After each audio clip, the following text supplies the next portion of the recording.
In Russia, it is the old world, and beefs are settled in a very old world way.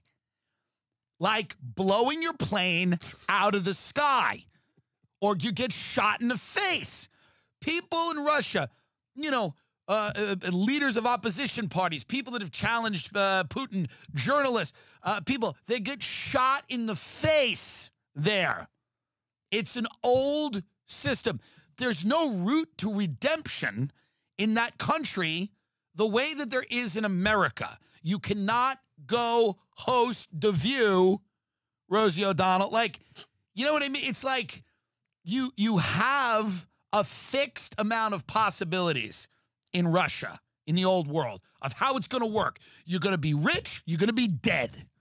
Those are the two possibilities in that mafia. That's mafia. Mafia rules. Rich or dead. It's mafia rules. In America, we got, oh, man, do we got options. We got, you think you're rich, you're famous and not rich, you're both. You're dead, half dead, you've come back. You got a thing going on with fucking Netflix. You have a podcast. You were a mob rat. Now you got a podcast. You're back out with all the guys who ratted on the mafia. Everybody's on a podcast reading ads for Blue Chew because it's still the greatest country in the world. That doesn't happen over there. That's not the case. If you're a rat, it's over there because they don't have the monetization. They don't know how to make money off people they would otherwise kill, like we do. In Russia, you just got to kill the people that bother you. You just got to kill them. In America, you can kind of let them fuck around. Late last week, imprisoned Russian opposition leader Alexei Navalny was handed a harsh judgment.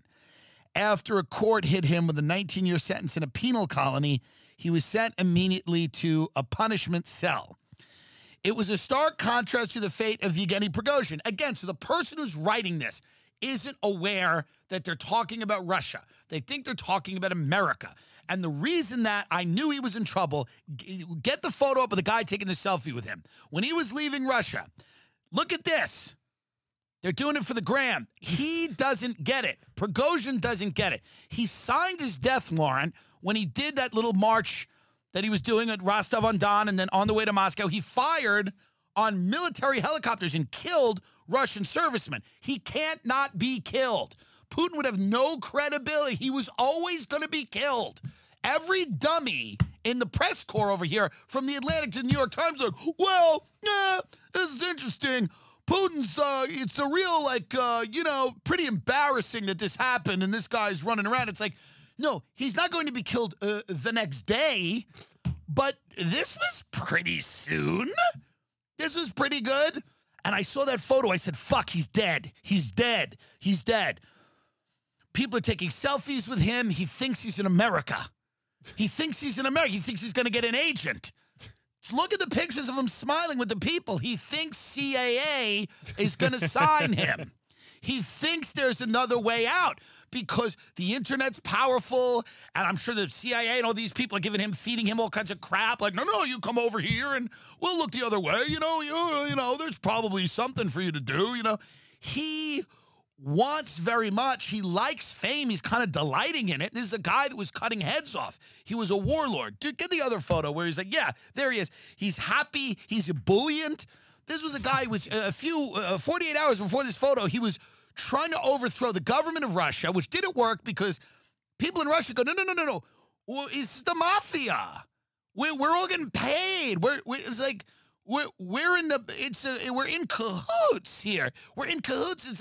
It's a whole. What are you doing? He's like, the people have been lied to, and everyone's going, yeah, we know. We're lying to them. What do you think you're going to come in? What do you think you're going to come in here on some like white knight, white horse, ride in, tell everybody, and they know he's a warlord. He's a corrupt warlord cutting heads off. This isn't Thomas Jefferson, and I know Thomas Jefferson wasn't Thomas Jefferson. Don't bother me with that. But my point is that they all know this guy. They know him. That the warlord is cutting people's heads off. Is going to come in and no, they're enriched by the Putin regime, and they're going, dude. He thinks he's going to get support from all these guys because some of them probably don't like the Ukraine war. Some of them are like, it's fucking our money up. But they know that the reality is they've got all their money with Putin. They've got all their eggs in that basket. So he finds out they're not coming over to him. He's not going to go whack the Don in front of everybody. It's not going to work. So then he's like, oh, fuck. He goes, well, we're not, okay, sorry. I made my point. He did this thing. He did this like about face where he goes, hey, I made my point. I killed a few Russian servicemen. By the way, that's not forgivable. None of it's forgivable to Putin, right? Well, it's not really. So he then reverses course, and the leader of Belarus goes, he'll come to Belarus. And then I saw these photos, and he's leaving, and he's doing the celebrity thing, or maybe that's when he arrived in Belarus. I don't know. But he's taking selfies with people, and he's smiling, and he's happy, and I'm going, he doesn't understand his fate. Or if he does, he did a great job disguising it. But I think he got a little in his feelings, as people would say, and he started to believe his own myth, and he started thinking like, I just fucking smacked one of the most powerful men in the world in the face, and he did nothing. And now everybody's taking selfies with me, everybody loves me, I'm fun, I'm back, I'm in. But unlike America, you can't go host Miss Universe again, which Donald could have. And I'm not saying I'm not equating them. I'm just saying in terms of the paths to redemption, there aren't any in Russia. You just live and die by what you did, not so much what you can do. So Prigozhin takes all these photos, and here's this article that shows kind of the misunderstanding of that. It was a stark contrast to the fate of Yevgeny Prigozhin, the head of the Russian mercenary group Wagner. Back in June, Prigozhin led the abortive mutiny that presented the biggest challenge to Russian Vladimir Putin in over 2 decades of rule. While Prigozhin's troops stopped short of Moscow, a furious Putin said in a televised speech that those on the, quote, path of treason would face punishment.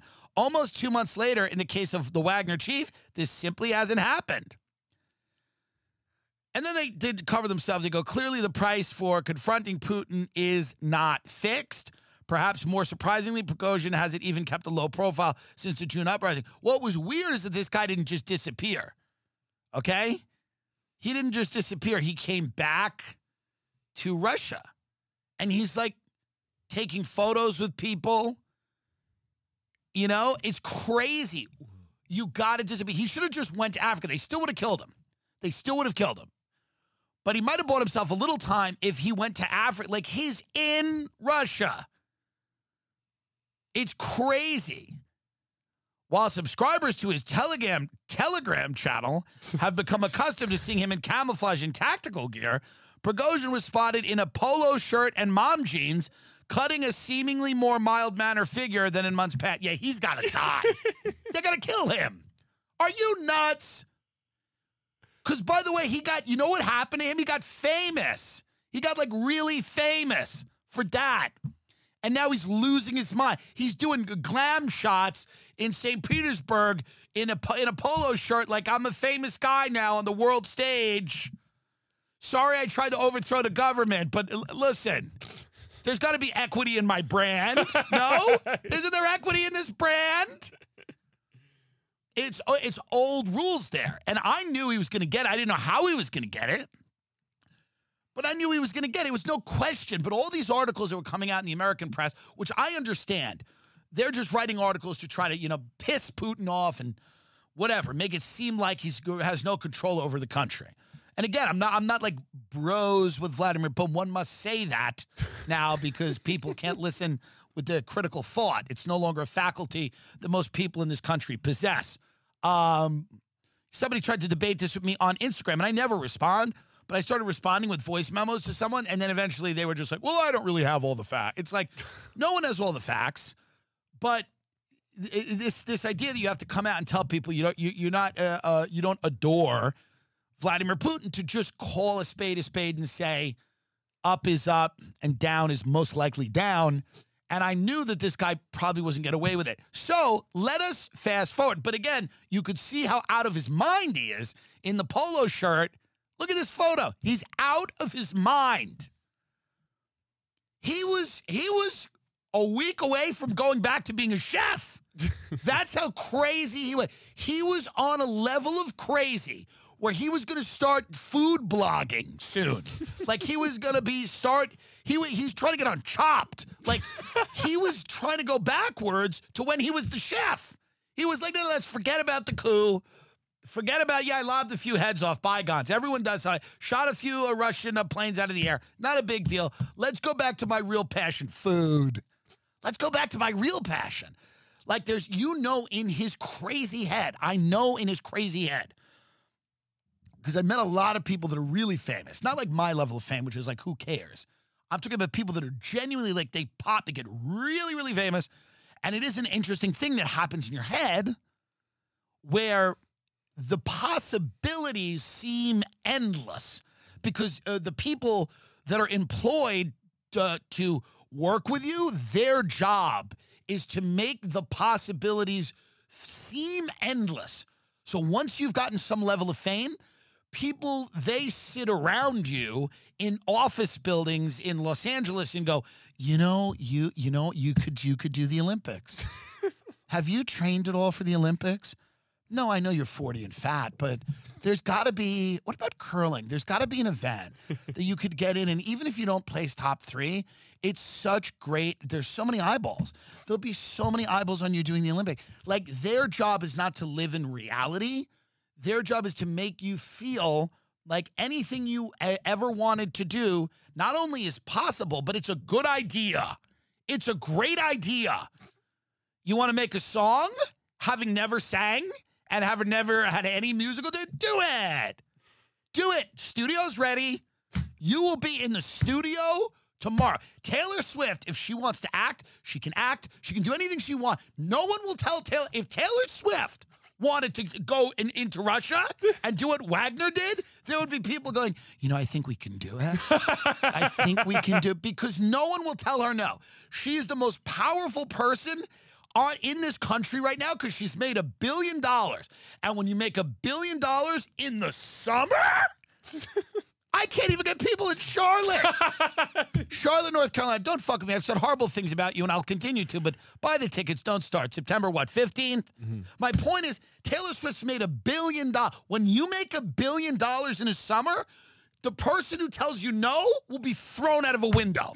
You will never hear the word no. Anything she wants to do. If she wants to perform she wants to take a 747 up there and do concert in the sky and parachute, no one will tell her no, because she made $1 billion on a tour in the summer. This is when you get that big, and Prigozhin did the Russian version of that. He tried to take over Moscow.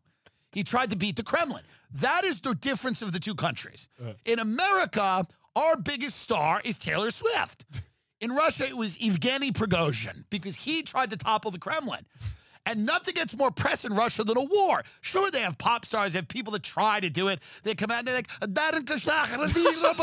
come on. And they're all, they're drunk and they're in a club and it works. Everybody's trying to get laid and you can listen to that crap for a while, But they don't do what we do. They do war, they do coups. So Prigozhin's the guy, damn. But our Prigozhin is the person who made $1 billion selling white girl nostalgia in the summer. Taylor Swift, God love her. Again, people say to me, why don't you like her? I go, no, she's great. I wasn't around. I was doing coke. I was selling mortgages. It wasn't for me. It wasn't for me.